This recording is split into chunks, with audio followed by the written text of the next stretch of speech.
fans. Pose for the pose for the pose for the fans. Pose for the pose for the pose for the fans. For the fans. For the fans. Pose for the pose for the pose for the pose for the fans. Pose for the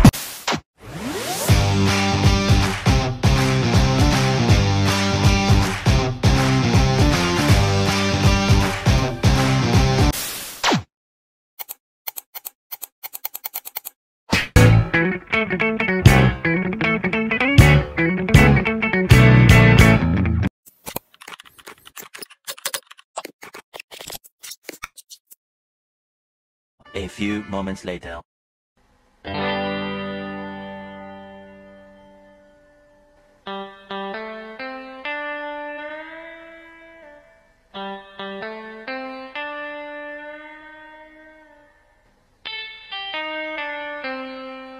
Hai, Assalamualaikum warahmatullahi wabarakatuh. Perkenalkan, nama aku Muhammad Ufin dari Program Studi Pemanfaatan Sumber Daya Perikanan, Fakultas Kelautan dan Perikanan, Universitas Syakuala. Di sini, aku dan teman-teman aku perwakilan dari kelompok 6, yaitu Rian Hidayat dan Misbahul Muniri. Kami akan membahas terkait dengan dinamika kapal perikanan. Nah, kenapa kami membahas terkait dengan dinamika kapal perikanan, guys? Nah, sebelumnya, ini adalah mata kuliah kami di semester 6 ini. Nah, aku dan teman-teman aku dari perwakilan kelompok 6 yang akan membahas terkait dengan materi selama kami praktikum. Nah, nantinya praktikum inilah yang akan menjadi nilai untuk kami kelompok 6 dalam mempresentasikan video ini dan nilai ujian final. Nah, semoga dalam video ini dapat memberikan edukasi yang baik buat teman-teman semua dan memberikan informasi seputar kapal perikanan nantinya, baik itu terkait gelombang, rolling motion, dan sebagainya. Nah, udah gak sabar kan apa aja yang aku dan teman-teman aku yang akan kami bahas dalam video berikut ini? Oke, hai! Dinamika kapal perikanan merujuk pada berbagai aspek terkait dengan pergerakan, kinerja, dan manajemen kapal yang digunakan dalam kegiatan perikanan. Ini mencakup berbagai hal, mulai dari desain dan konstruksi kapal, penggunaan teknologi, manajemen sumber daya perikanan, hingga pengaruh terhadap hasil tangkapan dan keberlanjutan perikanan. Dalam konteks ini, dinamika kapal perikanan juga mencakup aspek hidrodinamika, kecepatan dan efisiensi operasional kapal yang digunakan dalam kegiatan perikanan. Selain itu, dinamika populasi ikan dan prinsip-prinsip manajemen perikanan juga menjadi bagian penting dari dinamika kapal perikanan. Praktiknya sendiri, dinamika kapal perikanan memainkan peran penting serta kunci dalam menentukan efisiensi, keberlanjutan sumber daya perikanan, dan keselamatan awak kapal. Nah, hal ini tentunya melibatkan berbagai disiplin ilmu, termasuk teknik kelautan, ilmu perikanan, manajemen sumber daya perikanan, dan teknologi kapal. Nah, dengan demikian, dinamika kapal perikanan merupakan bidang yang sangat penting dalam konteks keberlanjutan dan efisiensi kegiatan perikanan nantinya. Jadi teman-teman semua, dalam dinamika kapal perikanan, khususnya olah gerak kapal, gelombang menjadi salah satu kunci utama pergerakan kapal, yaitu cepat rambatnya gelombang akan dipengaruhi oleh situasi perairan tersebut. Nah, gelombang adalah getaran yang merambat. Nah, bentuk ideal dari suatu gelombang akan mengikuti gerak sinusoide. Nah, gelombang dapat terjadi pada berbagai medium seperti zat padat, cair, dan gas. Gelombang juga dapat memindahkan energi dari suatu tempat ke tempat yang lain tanpa mengakibatkan partikel medium berpindah secara permanen. Gelombang dapat dibagi menjadi dua. Ingat ya, menjadi dua. Yaitu gelombang mekanik seperti air, bunyi, dan getaran. Gelombang juga memiliki sifat seperti manusia.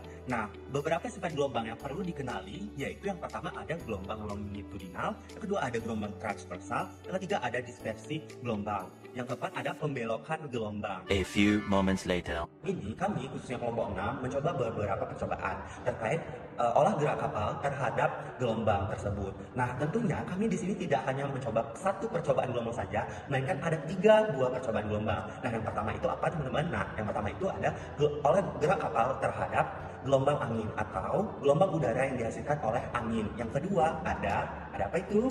Gerak kapal terhadap gelombang yang dihasilkan oleh benda yang dijatuhkan ke perairan. Nah, yang ketiga, yang terakhir ada gerak kapal terhadap perselisihan antara kedua kapal. Nah, ketika kapal itu berselisih akan terjadi yang namanya gelombang. Nah, bagaimana ya reaksi kapal tersebut terhadap perselisihan antara kedua kapal tadi ini? Nah, gelombang angin atau gelombang udara yang dihasilkan angin adalah gelombang permukaan yang terjadi pada permukaan bebas badan air akibat adanya hembusan angin di atas permukaan udara, maka terjadilah gelombang. Nah, jarak kontak searah dengan arah angin disebut dengan pengambilan.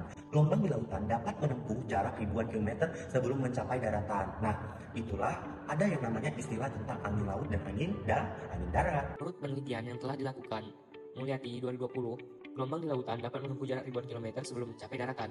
Ukuran gelombang angin di bumi berkisaran dari riak kecil hingga gelombang dengan tinggi lebih dari 30 meter atau 1000 kaki, dibatasi oleh kecepatan angin, durasi, jangkauan, dan kedalaman udara. Rata-rata dari sepertiga gelombang terbesar kemudian disebut sebagai tinggi gelombang H, yang signifikan mencirikan keadaan laut tertentu. Selanjutnya, reaksi gerak kapal terhadap benda yang dijatuhkan di sekitar perairan. Nah, ada yang namanya gelombang yang dihasilkan oleh jatuhnya benda asing ke dalam perairan. Nah, itu disebut apa ya? Nah, disebut dengan gelombang permukaan atau gelombang mekanik. Nah, proses terjadinya atau proses terbentuknya gelombang ini yaitu ketika sebuah benda jatuh ke dalam air.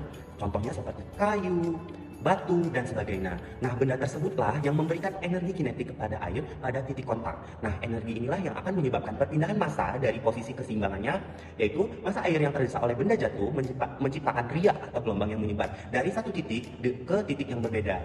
Nah, gelombang ini merupakan hasil dari pergerakan air naik dan turun akibat gaya gravitasi dan inersia air. Gelombang yang terbentuk menyebar ke segala arah dari titik tumpukan. Kecepatan dan bentuk gelombang ini tergantung pada beberapa faktor, termasuk ukuran dan berat benda yang jatuh ke dalam perairan.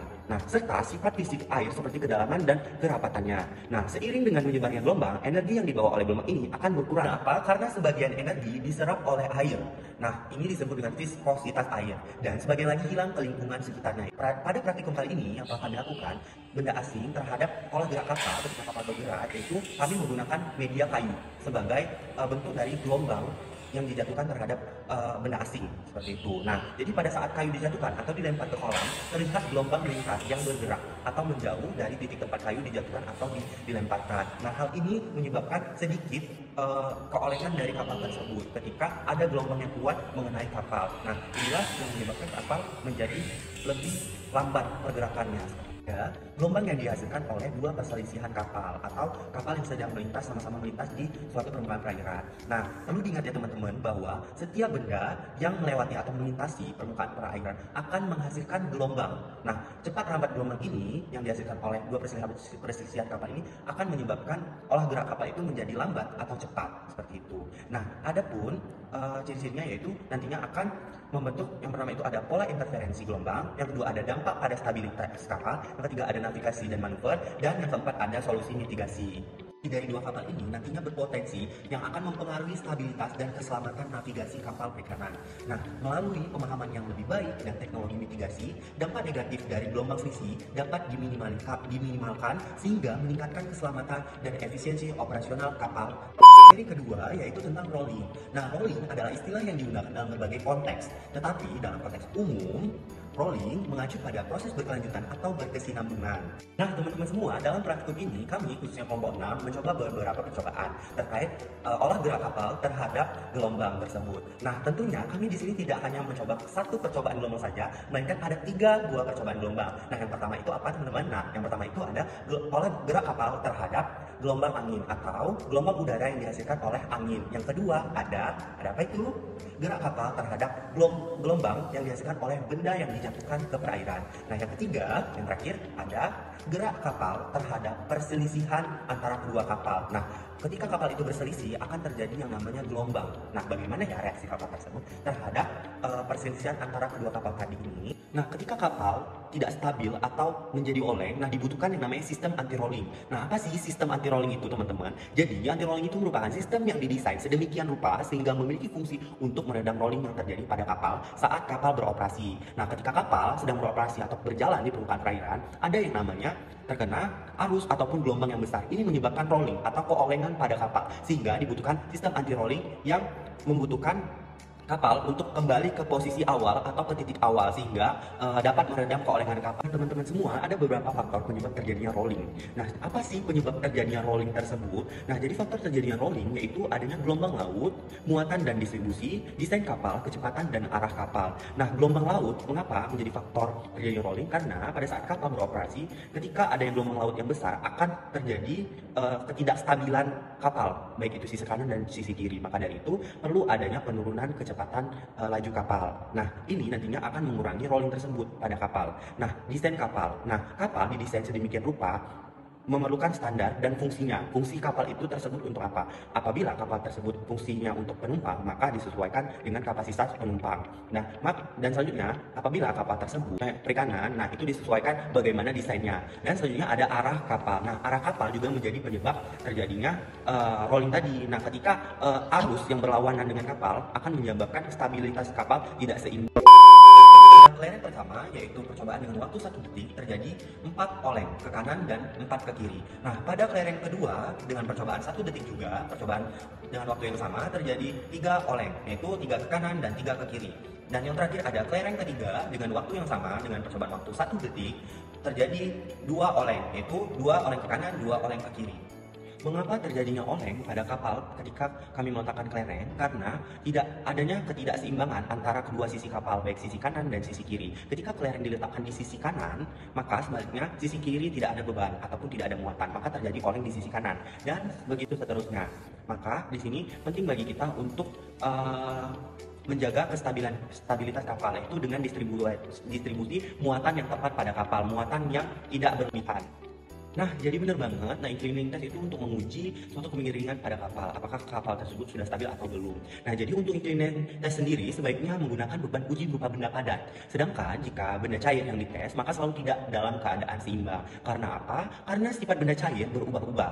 Jadi, tujuan inclining test ini terhadap kapal yaitu agar mengetahui bobot berat pada kapal sehingga menstabilkan gerakan kapal pada saat beroperasi nantinya. Nah, penyebab utama terjadinya kecelakaan yaitu karena kelebihan muatan yang diangkut oleh kapal tersebut. Nah, kelebihan muatan yang diangkut melebihi DWT kapal dan tidak memenuhi aturan layak laut. Seperti contohnya muatan tidak diikat atau dilasing yang dapat mempengaruhi kestabilan kapal. Seringkali terjadi kecelakaan pada kapal. Hal ini tentunya tidak asing bagi kita semua. Jadi penyebab terjadinya kecelakaan pada kapal yaitu karena kelebihan muatan yang diangkut melebihi DWT kapal dan tidak memenuhi aturan layak laut seperti standar operasional, yaitu tentang muatan tidak diikat atau yang biasa kita sebut dengan dilasing yang dapat mempengaruhi stabilitas kapal atau kemiringan kapal lebih besar dengan alasan jarak pelabuhan tujuan lebih dekat karena hanya memerlukan waktu kurang lebih dari 1 hari. Contohnya kecelakaan kapal yang menuju dari Johor ke Batam akibat kelebihan muatan. Hal ini perlu kita perhatikan bahwa sama-sama teman-teman. Jadi kelebihan muatan adalah hal yang paling utama dalam kemiringan kapal. Nah, maka dari itu inclining test ini menjadi hal penting bagi pembelajaran di dinamika kapal perikanan ini karena kita dapat melihat kemiringan pada kapal apakah muatan tersebut stabil atau tidak.